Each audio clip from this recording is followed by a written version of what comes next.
মেয়েরা কি সত্যি বাবার বাড়িতে রাজকন্যা আর স্বামীর বাড়িতে দাসী? অনেকেই বলে থাকেন মেয়েরা স্বামীর বাড়িতে দাসী আর বাবার বাড়িতে রাজকন্যা হয়ে থাকে, কিন্তু আসলেই কি তাই? শ্বশুর বাড়ির ভাতের দাম অনেক বেশি, তবে কিসের উপর ভিত্তি করে মেয়েরা বাবার বাড়িতে রাজকন্যা বলে থাকেন তা সত্যিই জানা নেই। তবে এতটুকু বলি, আপনার অভিজ্ঞতা স্বল্প, এখনো বাস্তবতা দেখেননি, তাই হয়তো বাবার বাড়িটা আপনার কাছে রাজপ্রাসাদ। অল্প বয়সে বিয়ে না হয়ে 30 বছর পর্যন্ত বিয়ে না করে বাবার ঘরে থাকুন, দেখুন গলা দিয়ে আর ভাত নামবে না। এক টেবিলে বসে সবার সঙ্গে ভাত খেতে পারবেন না। প্রতিবেশীর অল্প বয়সী মেয়েটা যখন বাচ্চা কোলে নিয়ে আপনার সামনে দিয়ে হাঁটে, তখন কেমন অনুভূতি হয় আপনার? জন্মদাত্রী মাও কিনা আপনাকে কলিজা ছিঁড়ে আঘাত করে খোঁটা দেয় বয়স বেশি হওয়ার জন্য।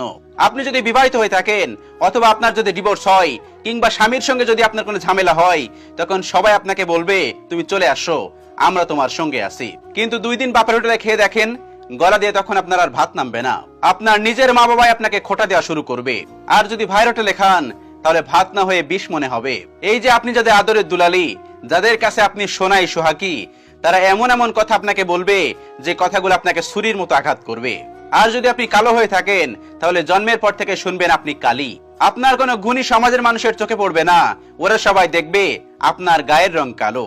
বাবা রাজকন্যা আপনি তখনই যখন কেবল আপনার মা বাবা আপনাকে কিছু বলবে না। কিন্তু আপনি যদি বিলিনিয়ারের সন্তান হন, তাহলে হয়তো আপনার মা বাবা আপনাকে কিছু বলবে না, কিন্তু বিলিনিয়ার হাতে গোনা কয়েকজন হয়।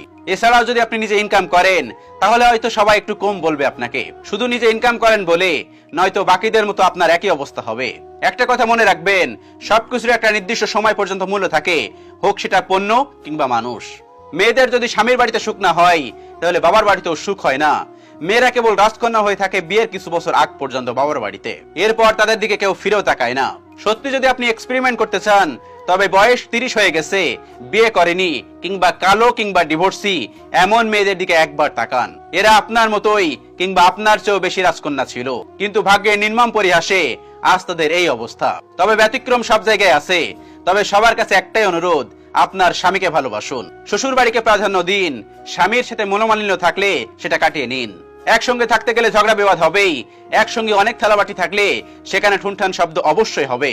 তাই বলে পান থেকে চুন খসলেই বাবার বাড়িতে চলে যাবেন, এমনটা করবেন না। এটা অনেক বেশি শিক্ষামূলক ভিডিও, সবাইকে দেখার সুযোগ করে দিবেন। আল্লাহ রাব্বুল আলামিন আমাদের সকলকে বোঝার তৌফিক দান করুন, আমিন।